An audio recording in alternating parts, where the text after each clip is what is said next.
নমস্কার, কেমন আছেন সবাই? এই চাঁদি ফাটা গরমে স্বস্তির বৃষ্টি হলে মন্দ হয় না বলুন।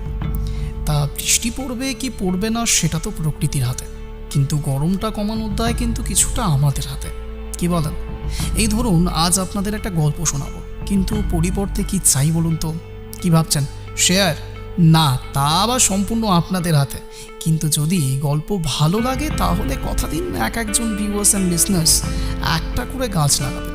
কি পারবেন তো? ভাবছেন ধুর বাবা বিরক্তিকর, শুরুতেই টাস্ক। তবে একটু রয়ে যান, কারণ আগে গল্প ভালো লাগলেই ওটা করতে হবে, নইলে নয়। তাহলে শুরু করা যাক অঞ্জনের পডকাস্ট, কথা হবে কানে কানে। এই গল্পের সব চরিত্র কাল্পনিক, এর সঙ্গে বাস্তবের কোনো মিল নেই। যদি থাকে তা নিতান্তই কাকতালীয়। পরিচয় পর্বে আসি। গল্প লিখেছেন মৃণাল কান্তি দাস। গল্পের মূল চরিত্র ইন্দ্রাণী স্বর্ণবালা। গল্প পাঠে এই অথম। নাম কেউ কেউ পাশে দত্ত লাগায়, আসলে দাস, আর আমি গর্বিত আমার পদবিতে। নামটা কি তবে?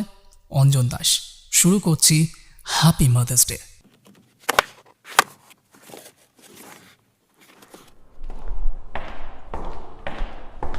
সারাদিনের রিপোর্ট অফিসে জমা দিয়ে সন্ধ্যের পরে ইন্দ্রাণী যখন বাড়ির উদ্দেশ্যে রওনা দিল, তখন কলকাতার আকাশে ঝড়ের কালো মেঘ জমে উঠেছে।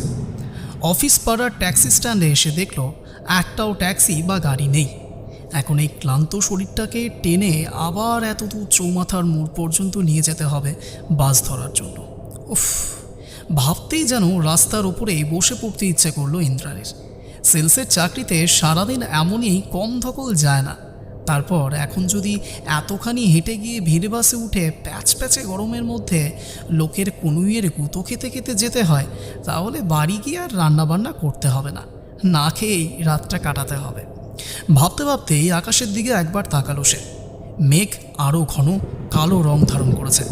কিছুক্ষণের মধ্যেই মনে হয় ঝড়টা আছড়ে পড়বে কলকাতার বুকে। কয়েকদিন ধরেই অস্বাভাবিক গরম পড়েছিল। ঝড় বৃষ্টি এলে লোকজন কিছুটা হয়তো স্বস্তি পাবে, কিন্তু আপাতত তার স্বস্তি নেই। কপালে দুশ্চিন্তার ভাঁজ ক্রমশই চওড়া হচ্ছিল তার।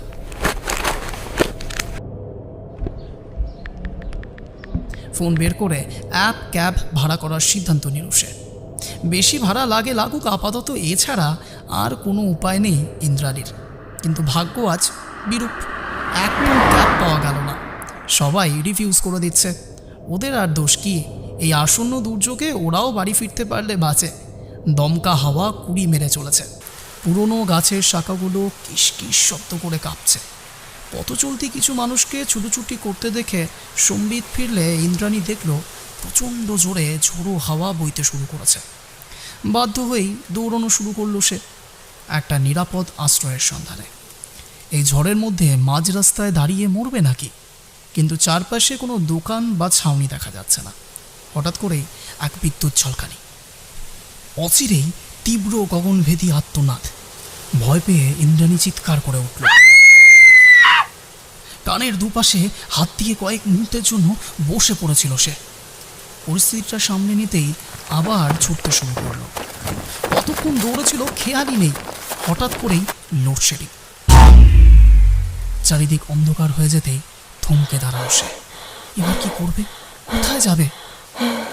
এতক্ষণ ছুটতে ছুটতে কোন রাস্তা ধরে কোন গলিতে এসে পড়েছে খেয়ালই নেই।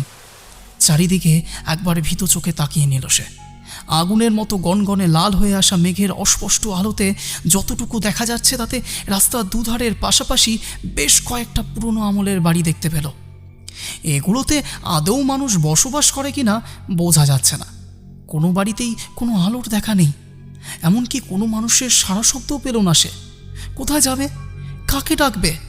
একটু আশ্রয়ের জন্য কোন বাড়ির কড়া ধরে নাড়বেও? ডাক ছেড়ে কাঁদতে ইচ্ছে করলো ইন্দ্রাণীর। সাথে প্রচণ্ড রাগও হলো অফিসের বস সঞ্জয় লাহিড়ির ওপর। রিপোর্টটা কাল সকালে নিতে পারতেন না উনি? তা নয়, আজকের রিপোর্ট আজকেই দিতে হবে। ইন্দ্রাণী, আজ আছি কাল নেই, কথাটা তো শুনেছ নিশ্চয়ই। কে বলতে পারে কাল তুমি অফিসে আসবেই, কিংবা আমি সশরীরে অফিসে হাজির থাকব? কোনো গ্যারেন্টি আছে কি? ম্যাটার ছেলে দার্শনিক না হয়ে ভুল করে কর্পোরেট জগতে ঢুকে পড়েছে। এখন নিজের অফিসটাকেও তাই জীবন দর্শনে পাঠশালা বানিয়ে রেখেছে। চিবিয়ে চিবিয়ে একটা খিস্তি দিল সে। কিন্তু আবার আরেকটা কর কর কর করাত শব্দের সাথে সেটা কোথায় যেন হারিয়ে গেল। গায়ে ফোঁটা ফোঁটা বৃষ্টির জল এসে পড়ছে। ছোট্ট বারান্দাটাতে দাঁড়িয়েও বৃষ্টির জল থেকে সম্পূর্ণ বাঁচতে পারছে না। গলিটা ধরে আরও কিছুটা এগিয়ে যেতেই দোতলা বাড়িটা চোখে পড়েছিল ইন্দ্রাণীর। গলিটার একেবারে শেষ মাথার এই বাড়িটাতে আলো জ্বলতে দেখেই দৌড়ে গিয়েছিল সেদিকে। বাড়িটার সামনে দাঁড়িয়ে একবার চোখ বুলিয়ে নিল বাড়িটার উপর। বাকি বাড়িগুলোর মতোই এটাও পুরনো, জায়গায় জায়গায় চুনসুরকি পুলেস্তারা খসে পড়ে হাড় ঝিরঝিরে বৃদ্ধের মতো দেখাচ্ছিল বাড়িটাকে। জানলার কাঁচ ফাটা, জায়গায় জায়গায় ফাটল প্রভৃতিও দেখতে পেল সে। কাউকে ডাকবে কি না ডাকবে ভেবে একটু থমকালো ইন্দ্রাণী, কিন্তু ঝড়ের থাবা কোনোভাবেই এড়ানো সম্ভব নয় বলেই ছোট্ট বারান্দাটায় উঠে এসেছিল সে। বারান্দায় উঠতেই শুরু হলো মুষলধারে বৃষ্টি, আর তার সাথে পাল্লা দিয়ে ঝড়। বারান্দার ওপরেই দোতলার ব্যালকনি। ব্যালকনির রেলিং থেকে একটা দড়ি বাঁধা রয়েছে, যার আরেক প্রান্ত বাঁধা আছে নিচে মাটিতে পড়ে থাকা একটা বেতের বাস্কেটের সঙ্গে। ঢুকতে গিয়ে এই জিনিসটা খেয়াল করেছিল সে। অন্ধকারে ঠিক বোঝা যাচ্ছিল না বাস্কেটটাতে কি আছে। সামান্য ঝুঁকে পড়ে দেখতেই যাচ্ছিল ইন্দ্রাণী। এমন সময় ওপর থেকে কে একজন চিৎকার করলো, একটা কর্কশ মহিলা কণ্ঠ। আমি আমি ঝড়ে আটকে পড়েছি, যদি একটু থাকতে দেন কিছুক্ষণের জন্য। দোতলার জানলাটা সশব্দে খুলে গেল। এরকম কর্কশ কণ্ঠে জবাব এলো, 1 মিনিট দাঁড়াও। ছোট্ট বারান্দাটাতে দাঁড়িয়ে ক্রমাগত ভিজে যাচ্ছিল ইন্দ্রাণী, তবে ঝড়ের জলীয় হাওয়ায় একটু স্বস্তিও লাগছিল। ইন্দ্রাণী দেখল দড়িতে বাঁধা বাস্কেটটা ধীরে ধীরে ওপরে উঠে যাচ্ছে, অর্থাৎ ওপরের মানুষটা দড়িটা ধরে টেনে বাস্কেটটা উপরে তুলছে। কিছুক্ষণ অপেক্ষা করার পর দড়িটা আবার নিচে নেমে এলো। না, এবার দড়িটার প্রান্তে কিছু বাধা নেই, শুধু দড়িটাই নেমে এলো। দড়ি ধরে উঠে এসো, আমি নিচে ওঠানামা করতে পারি না, বাড়িতেও কেউ নেই, তাই দরজা খোলা অসম্ভব। তুমি ওই দড়ি ধরে উঠে এসো। এ কীরকম পরিস্থিতি রে বাবা! এখন দড়ি বেয়ে দোতলার জানলা গলে ঘরে ঢুকতে হবে? ওপরে ব্যালকনি ধরে কে দাঁড়িয়ে আছে তা বোঝা যাচ্ছে না। এভাবে ওপরে ওঠা ঠিক হবে কি না বুঝতে পারল না ইন্দ্রাণী। তবে বাইরে এই ঝড়ের মধ্যে দাঁড়িয়ে থাকার চেয়ে ওপরে উঠে ব্যাপারটা দেখাই বেশি নিরাপদ বলে মনে হলো তার। অগত্যা সাবধানে দড়িটা ধরে নিজেকে ওপরে তুলতে শুরু করলো সে। ভগবান কপালে আর কি কি লিখে রেখেছে কে জানে।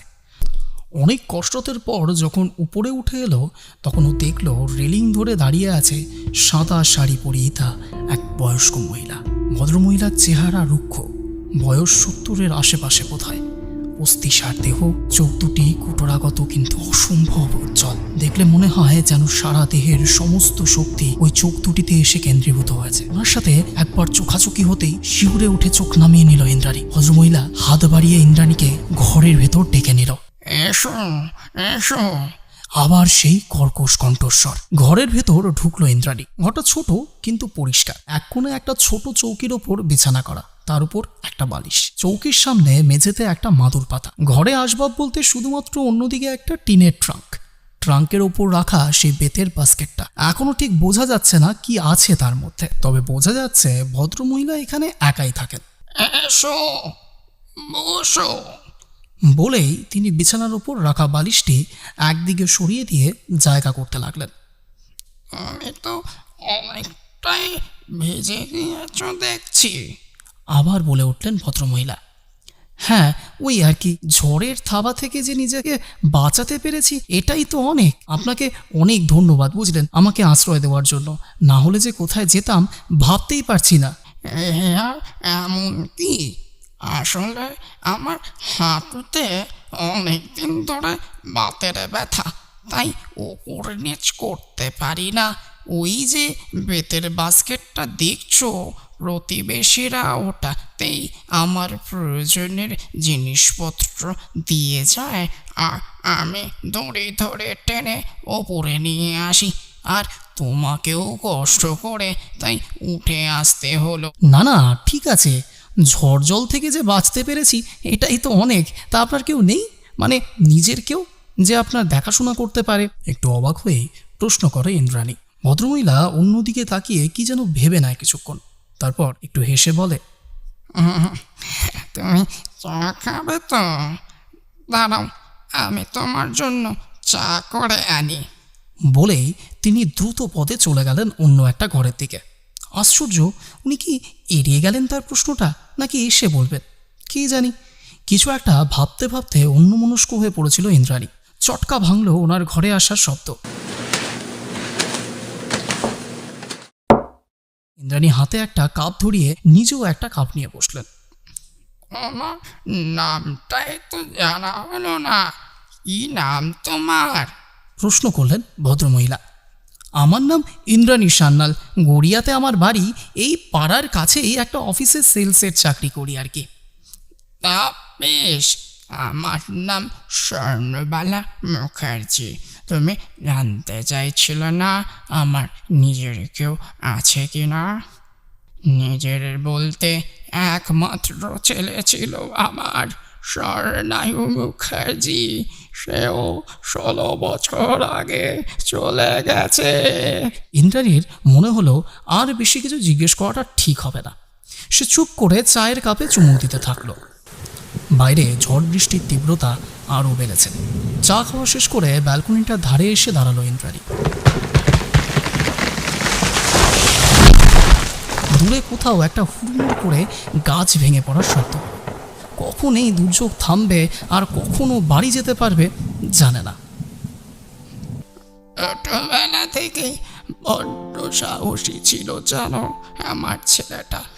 ভয় কাকে বলে জানতো না। পড়াশোনায় মন ছিল না কোনোদিনই, প্রচণ্ড দুঃস্থ ছিল জানো তো। তবে ছেলেটা মায়ের খুব নেওয়াটা ছিল, সব সময় আমার সাথে সাথে ঘুরে বেড়াতো। আবার বলা শুরু করলেন ভদ্রমহিলা। স্মৃতির পাতা হাতড়ে চলেছেন তিনি। সারাদিন খাতার পাতায় কত রকম জাহাজে ছবি আঁকতো আর বলতো একদিন নাকি অনেক দূরে সমুদ্রে পাড়ি দেবে। বড় হয়ে জাহাজের গেটে হবে, বড় বড় জাহাজ চলবে।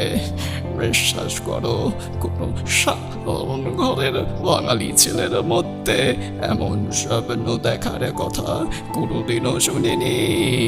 কিন্তু আমার ছেলেটা দেখেছিল আর হয়েও ছিল জাহাজের ক্যাপ্টেন। এক মনে শুনে চলেছে ইন্দ্রাণী, যেন এই মুহূর্তে সেও পাড়ি জমিয়েছে অন্য কারো স্মৃতি সমুদ্রের অতলে। খুঁজে নিতে চাইছে গভীর লুকিয়ে থাকা কোনো মণিমাণিক্য। অনেক দূর থেকে ভেসে আসছে ভদ্রমহিলার কণ্ঠস্বর।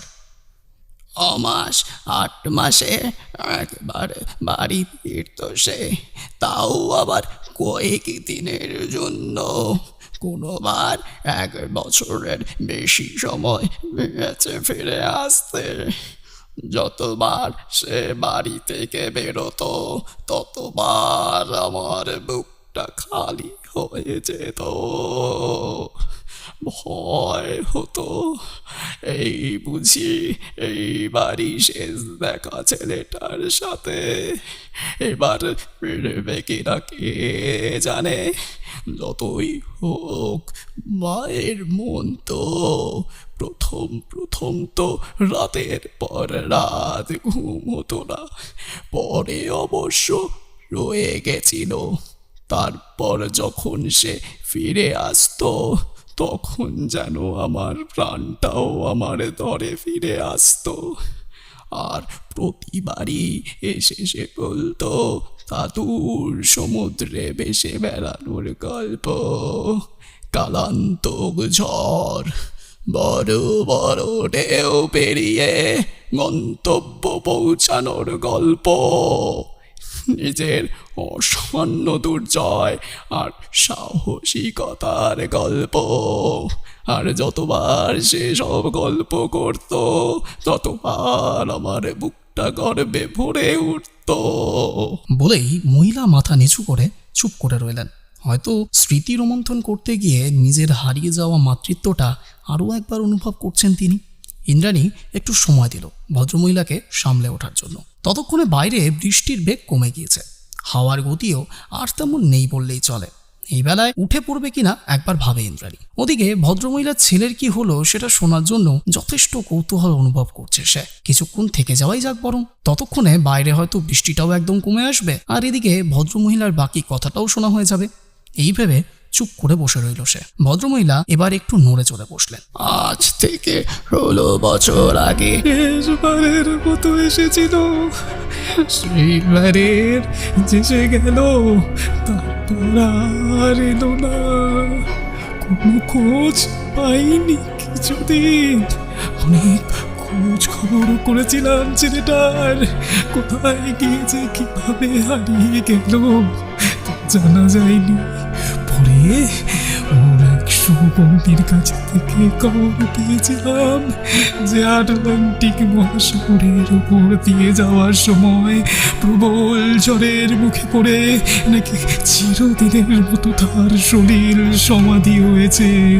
ইন্দ্রাণী দেখতে পেল ভদ্রমহিলার অতি উজ্জ্বল চোখ দুটো ইতিমধ্যেই কখন যেন স্তিমিত হয়ে এসেছে। সেখানে এখন সমুদ্রের মতো টলটল করছে লবণাক্ত জল। একটু পরেই হয়তো দুগাল বেয়ে নেমে আসবে। তবে সে আসবে, সে প্রতি বছরই আসে।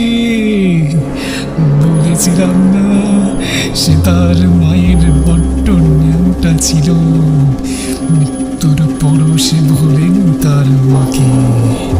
চমকে ওঠে ইন্দ্রাণী। ভদ্রমহিলার খোলস্বরে কিছু পরিবর্তন এসেছে। ঘরের বাতিগুলো দপদপ করতে থাকে। একটা চাপা ধোঁয়া বাসা বাঁধতে থাকে ইন্দ্রাণীর গলার কাছে। প্রতিবার মাদার্স ডেতে আসে তার মায়ের সাথে দেখা করতে, মাকে উপহার দিতে, মায়ের সাথে সময় কাটাতে। এই যেমন আজ মাদার্স ডে, সে আসবে, সে আসবে তার মায়ের কাছে।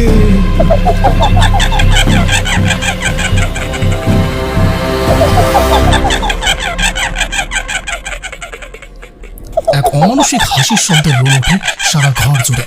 ঘরের সমস্ত বাতিগুলো নিভে গিয়েছে এতক্ষণে। নিকষ কালো অন্ধকার নেমে এসেছে সারা ঘরময়।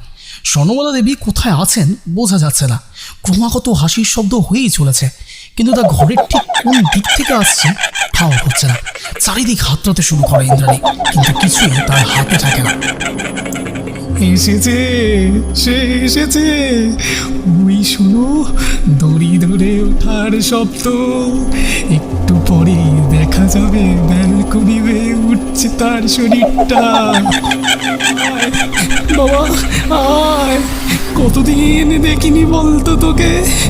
আয় একবারটি আমার খুলে এসে বস বাবা। পুত্রহারা মায়ের আকুল কান্না চারিদিক থেকে ঘিরে ধরেছে তাকে। আজ আবার জেগে উঠেছে কোল খালি হয়ে যাওয়া এক মায়ের পুত্র শোক। দোকানে হাত চাপা দেয় ইন্দ্রাণী।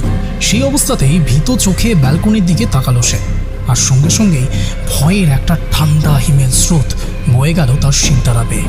এ কি দেখছে সে? বাইরের লাল মেঘের অস্পষ্ট আলোতে যতটুকু দেখা যায় তাতে বোঝা যাচ্ছে একটা নিকষ কালো অন্ধকার মাথা, যার মাঝে আগুনের ভাটার মতো জলজলে দুটো চোখ। ব্যালকনির রেলিংয়ের ওপর উঠে এসেছে, আস্তে আস্তে উঠে আসছে বাকি শরীরটা। কে ও? কে ও? কে উঠে আসছে? আবার শুরু হয়েছে সেই বৈশাচিক কান্না আর কর্কশ মহিলা কণ্ঠের আকুতি। এসেছিস বাবা, এসেছিস। আয় বস, আমার কোলে এসে বস। ভয়ে মূর্ছা যাওয়ার আগে ইন্দ্রাণী দেখতে পেল অন্ধকার মূর্তিটির দুহাতে ধরা রঙিন কাগজে মোড়ানো একটা উপহারের বাক্স, আর শুনতে পেল ফ্যাস ফ্যাসে কণ্ঠস্বরে উচ্চারণ করা কয়েকটি শব্দ।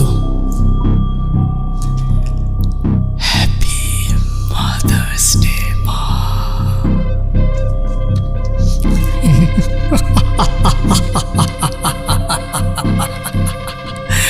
মাদার্স ডে মা, হ্যাপি মাদার্স ডে।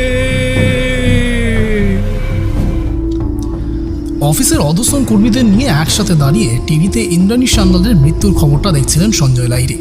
ঝড়ের সময় এক পরিত্যক্ত পাড়ার রাস্তা দিয়ে ছুটোছুটি করতে গিয়ে গাছ ভেঙে পড়ে বেঘরে প্রাণ হারিয়েছে মেয়েটা।